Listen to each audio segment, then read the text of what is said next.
Hello, my name is Frey, and thank you all for coming today.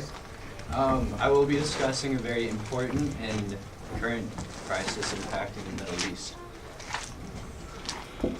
War has spread within the small Middle Eastern country, impacting the whole region. Millions have been displaced and fled the country in search of a better life. 6 years running, this conflict has seen a pattern of war crimes carried out primarily against the civilian population. Medical facilities are frequently bombed in air raids. Food and water supply is scarce in besieged towns and cities. In case you were wondering, this is the scene set in modern-day Syria. And that was a bit of a tongue twister. I always had an interest in humanitarian aid, especially during times of crisis. So that made me jog down the path of looking for main solutions, still sitting on the table. This led me to ask the question of, what types of solutions are still able to bring end to the Syrian conflict? And how is civilian targeting impacting the possibilities of these solutions actually being successful? So a little background on myself and my interest.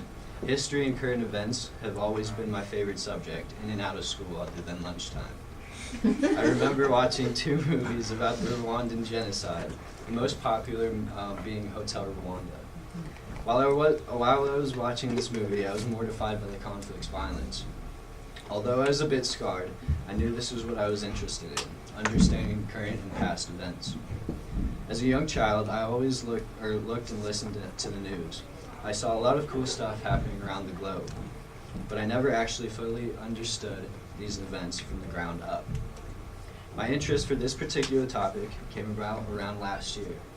I started by looking at small YouTube videos spanning around 3 minutes at most, giving an overview of the conflict and who's involved.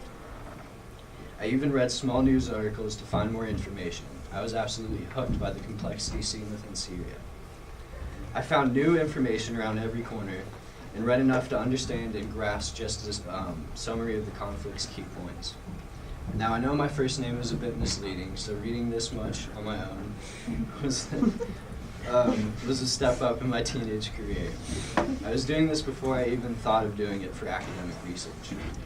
I looked more towards mainly the solutions to end the conflict that could actually work. I read articles arguing both sides of a handful of solutions. To fully understand the conflict's complexity, I read a seemingly endless paper about the history of Syria from its very roots, and to give me more insight of who's fighting who and why.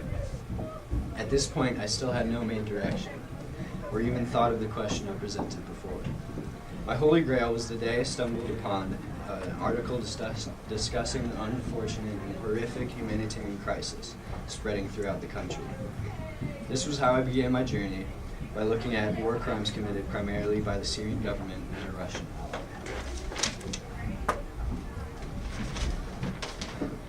So just before we get too far, I'd like you guys to have a little background on the subject. Can anyone tell me when this conflict started?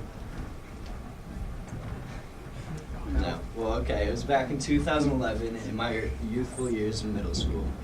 In 2000, following his father's death, Bashar al-Assad rose to power. Assad is the current president of Syria.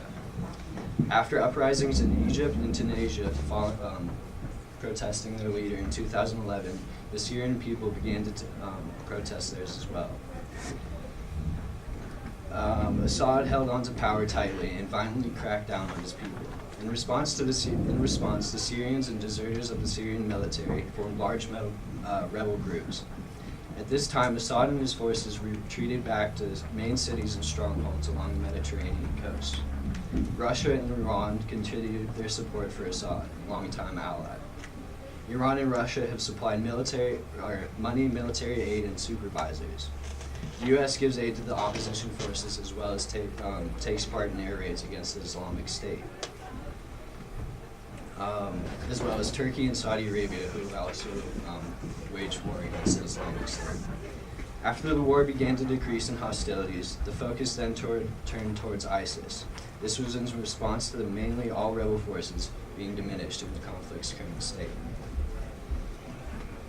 So I veered into the direction of what created this type of crisis within the small country. I focused here for a bit and found many articles regarding violent attacks committed by the Syrian government, hindering efforts to help the civilian population. As my research continued, I looked for laws broken by the Syrian government. This led me to war crimes. The two main guidelines or rule books for the rules of war are the Geneva Conventions and international humanitarian law. So a little history lesson. The Geneva Conventions had come into play during the aftermath primarily of both World War I and II. The First World War I claimed many lives using the asphyxiation gas more commonly known as mustard gas. Well, we all know what happened during the Holocaust and within POW camps in Japan. These types of horrors are what got the wheels turning in order to change and limit the effects of war on the civilian population. These are to provide special protections and limits within conflict. This includes the protection of the civilian populace alongside all those deemed incapable of combat. Also giving protections to prisoners of war and civilian infrastructure, more specifically hospitals. Another important factor presented by those two rulebooks is the limitation of which military action is taken, specifically for the war in Syria, is civilian targeting and the use of banned weaponry.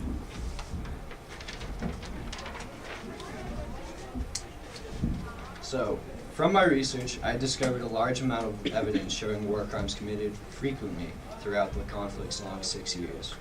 These crimes were not committed by accident, and it is seen time and again that the Syrian government and Russian forces show no regard for the people of Syria, nor any solid effort to stop the suffering of those caught in the crossfire. In fact, it seems as if the Syrian military is trying to inflict more damage upon the civilian populace. The first main war crime I came to look at was the relentless attacks carried out against medical facilities and workers. It is difficult enough knowing that within besieged towns and cities, aid for the most part is cut off and blocked from entering certain areas. Medical supplies within these areas are dwindling, especially with the overwhelming amount of injured seeking care and refuge. But it is very apparent that air raids are targeting medical facilities and personnel, especially in those in the opposition-held territories. Since 2011, the Syrian government has been accused of being responsible for around 90% of the attacks on medical facilities, resulting in the death of more than 700 medical personnel. This has been backed by video evidence as well as eyewitness accounts. Given that medical facilities and units have special protections under international humanitarian law, it is a war crime to deliberately attack hospitals and workers. In addition, it is shown that the Syrian military has waged prolonged sieges on heavily populated areas controlled by opposition forces.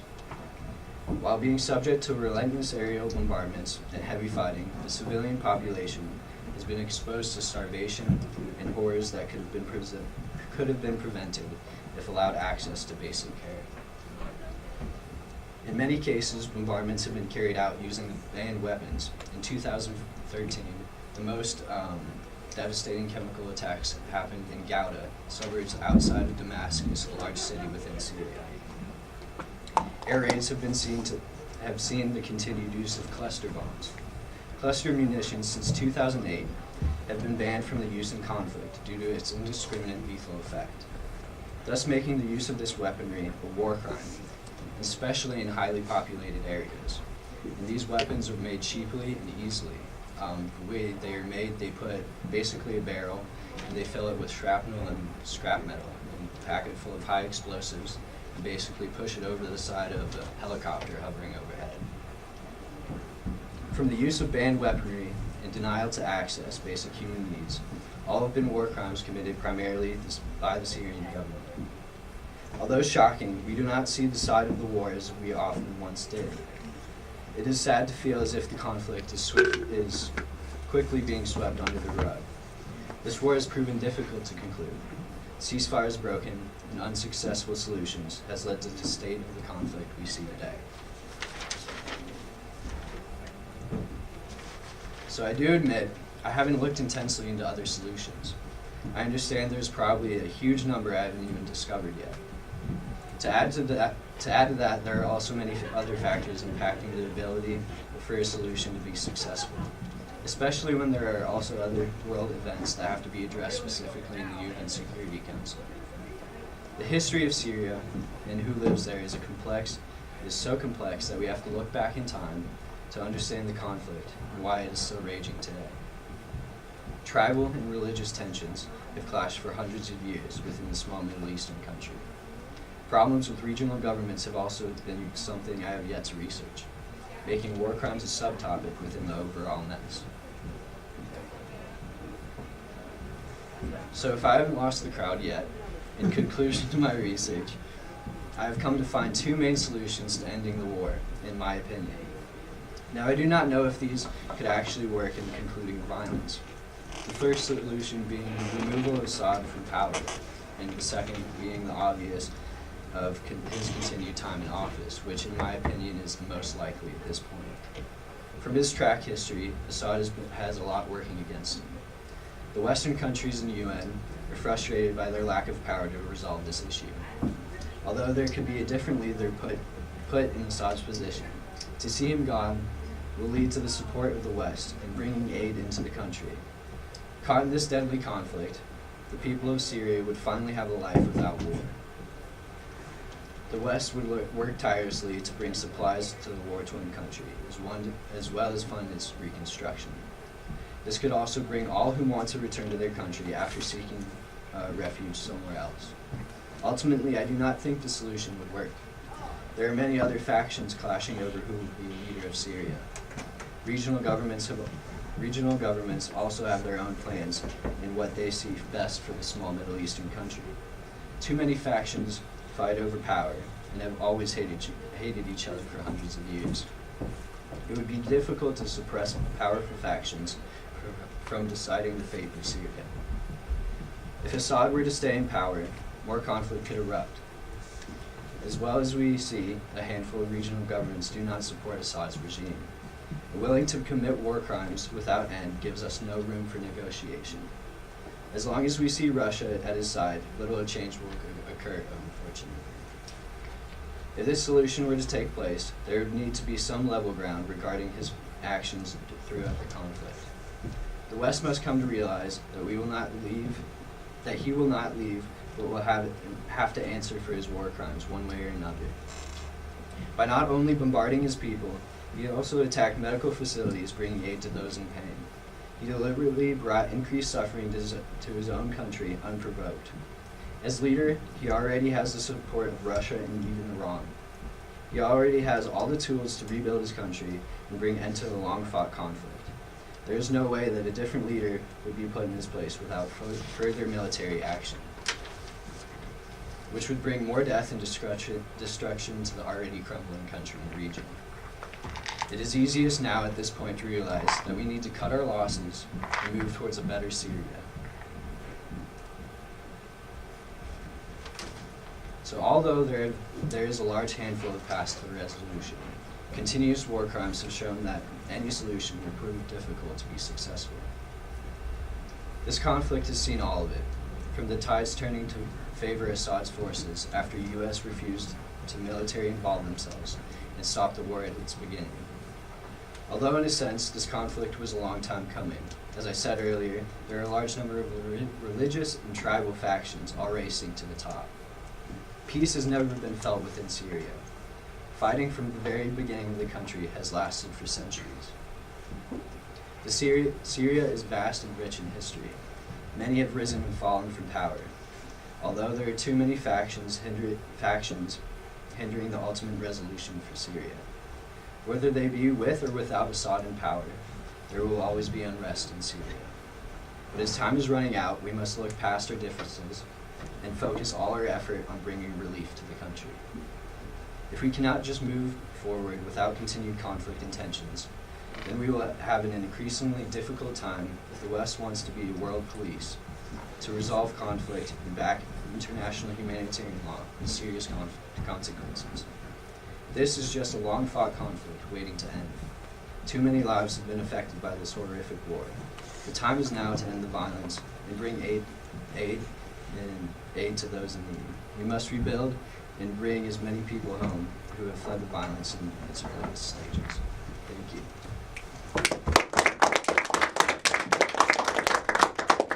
Thank you, Reed. So if you'll stay up there, we're going to open it up to questions from the panel and from our audience. So I know that you mentioned you hadn't done research into this conflict in other governments, but I'm curious to know if you've researched ISIS's involvement with the Syrian conflict and what that would look like for any sort of resolution, what that involvement is in any sort of resolution. To be honest with you, I haven't put much effort into it. From articles I've read, I've seen, like primarily taken from my research, I've looked at primarily just the Syrian government and Russian forces, but I've seen like war crimes committed by almost all parties involved, and especially the Islamic State. To be honest with you, I don't know if I can answer that right now. So reading your thesis, you touch on this really sort of central tension between sort of this idea of stability and bringing Assad back because it's going to make the country stable faster. Right. And this idea of like really enforcing humanitarian law and saying like, no, he's sort of this abusive dictator who's committed war crimes. Ultimately, you fell on the side of stability, right, as the most realistic solution. Can you talk a little bit about what brought you to that point, and sort of what are the trade-offs in deciding to fall on that side versus the other side? Yeah, so I chose to basically favor Assad's continued time in power, although I don't support him. I think at this point, Assad and Russia both control the battlefield, and if there were any other change to occur, they wouldn't leave without violence. So basically, I fall to that conclusion because I'd rather see the end or resolution in the beginning of reconstruction. Yeah, that's basically it. Did you draw any parallels between Assad's regime and other regional powers and try to take any lessons from the handling of, the Saudi government or the Iraqi government or any of those? To be honest, I didn't put much research into the other regional governments and their involvement. That was just like a very small...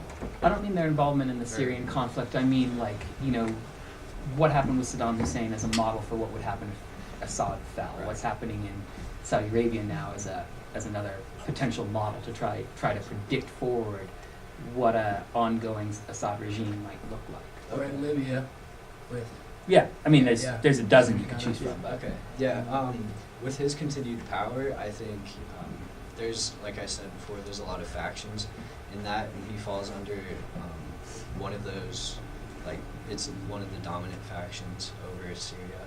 And I feel like throughout the war, he's basically targeted those opposing him and those on an opposing faction. And so with his continued time in power, I feel like he'd still sort of target those on a smaller scale, maybe not through violence, but other economic issues. But, I mean, yeah. After doing this research, what's your opinion on the effectiveness or the usefulness of international rules of conflict? After looking at this specifically, I felt that they really didn't do anything so far. As I was talking about, there was many war crimes and breaches within humanitarian law, and no consequences basically came other than the response for chemical attacks. The U.S. got involved and sort of drafted, it's a whole nother story, but they drafted something that would remove all the chemical weapons from Syria, but that was the only consequence. So, as we're going on this idea of consequences, since you've seen and we've all seen that they've broken these international laws that we've tried to put in place, in the end, for example, at the end of World War II or World War I, Germany was punished in certain ways, and who do you think would be in this case? Who would be who would be punished, or if at all? Can we punish anyone? Yeah, I mean, I feel like it would primarily be the Syrian government and Russia, but that would probably not be likely. I mean, right now we're sort of, all of our forces, U.S. involvement, regional governments, even Russia, Turkey, and Syria are focusing more on ISIS and their sort of, our fear of ISIS, I guess. Yeah. Not really focusing on war crimes specifically by who did most of them. but sort of just taking the heat off of. Thank you, Reed. That's all the time we have for questions today. If you'll step outside for a moment.